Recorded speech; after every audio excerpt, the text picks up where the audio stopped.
This is what we call our global distribution center. It's just a big warehouse, and just keep walking this way a little bit.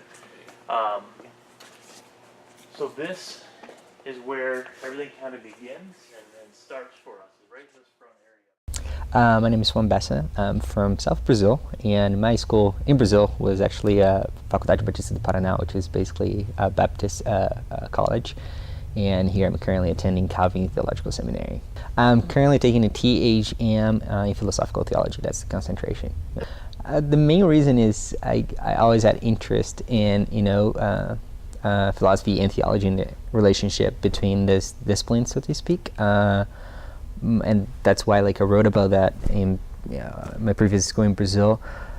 But I think especially after becoming a father, I'm very concerned on kind of the sort of kid I'm bringing and raising. And I think, kind of trying to think and helping him to also think, but much more to, what he does. It's kind of one of the reasons I think I also chose that. So it's pretty personal. Yeah, it's pretty personal. Yeah, I do obviously have the relationship to the church, and how can you do that in your community setting, but starting with your smallest community like your home. So that's very personal for me for sure. Yeah, that's awesome. I think first of all, I definitely appreciate in Brazil the current publishing houses that make the effort already, in publishing and making resources available for lay people or trained theologians or scholars and so on. But as we were mentioning earlier in our conversation, when I wrote my monograph, that's how we call it in Brazil, half of the books I had to purchase myself, and they were in English because the authors or the topics that I want to talk about, I would not have access because there was nothing written in Portuguese. First of all, again, I did not know this initiative. My main thought right now is I'm actually a little bit of a dreamer, so I'm just wondering how much more you guys would be able to do down the road. I think what you guys doing here are fantastic, especially as I was saying, I remember going visually right now, just my mind going through my library in my school in Brazil and seeing going to Amazon and seeing oh, I wish so much we had this book, and then go to the library oh no, we don't have it, or searching to write a paper and then going to the library oh no, we don't have it, So the fact that you guys are shipping this a lot of great resources and giving accessibility to people, this is amazing. Yeah.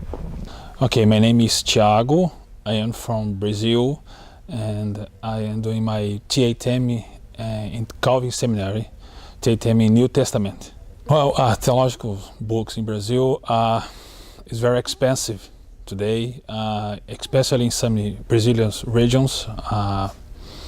So far, the big centers, the big cities, and because this is very hard.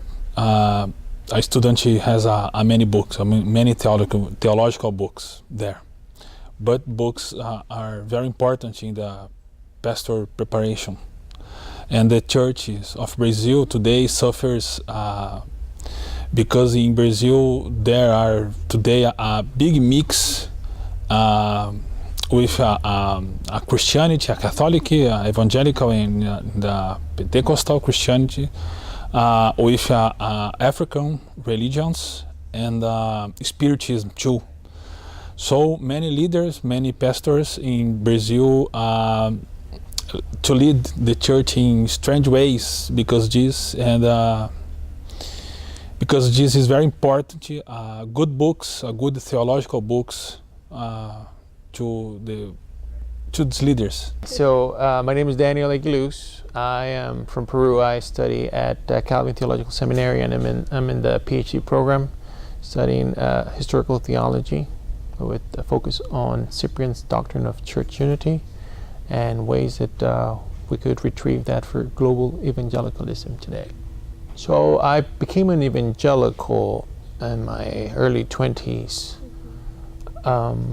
and after a while I started attending seminary, and as I began to study church history, I realized that there was a great emphasis in at least in my evangelical experience, there had been a great emphasis on the Bible, right, and commentaries and Bible interpretation, and but not a whole knowledge of history, the way that things developed, and really the importance of tradition. The tradition is actually sometimes you hear it becomes almost, at least it was in my experience, it became like a negative word, a curse word, or something that just, I mean, that's just what, like, like Roman Catholics care about that. We're evangelicals. So studying church history helped me gain an appreciation for tradition, and the importance of making sure that our theological conclusions, ideas are in agreement with Christian thought throughout the centuries, right? And the fathers are especially important for that, because they're the first Christians. They're kind of like, they laid the foundations for what the church would become in the future. So they're especially formative, right? I guess you could say. What role would you say that theological books have played in your studies so far? Well, I mean, so like just learning about church history, right? And so like, so you take church history classes at seminary, but I guess this is a good example of how important it is to just to have good books, right? Because in a seminary class about church history, I mean, there's just no way that you're going to learn about like all the important people and all the important ideas. You get an overview, right? But it's just, right, unless all you study is history, right? But if we have good books, right, good theological books that you can keep as a reference, but just to go back, but to deepen what you learned in your classes, right? I mean, it could make a big difference for Peru. Well, and the short experience that I had teaching at one seminary there, I mean, the need was huge, right? So for one thing, the books that we had at the library, it was a small library, and the books were very old. I mean, they even were turning, the color was changing, the smell. So even like walking into the library was not like a very pleasant experience. You wouldn't want to be there. And but not just that, but more, I guess more importantly, just the content of the books. A lot of it was just in English. And most of the students had no knowledge of English. So they were just, not only were they old, but they were just sitting there and no one was reading because no one could read them.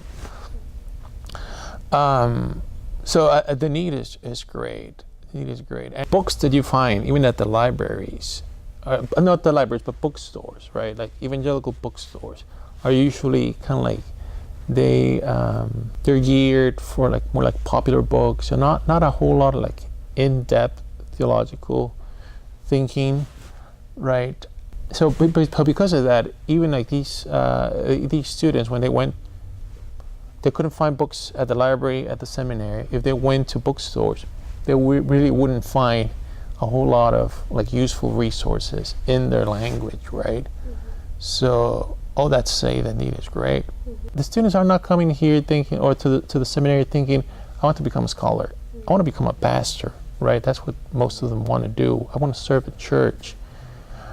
But if what they get is just like this very like shallow education, right, or resources, right, that kind of like more popular level, their thinking too is not going to be deep, and then the foundations of the church then will be shallow, and then just the church ends just following the trends of the times, right, instead of being like grounded in a deep understanding of the gospel.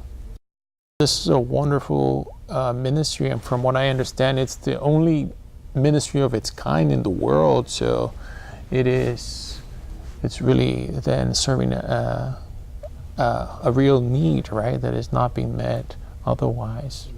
So very thankful just also for your hospitality, for the tour, and just showing us around. I mean, this is great.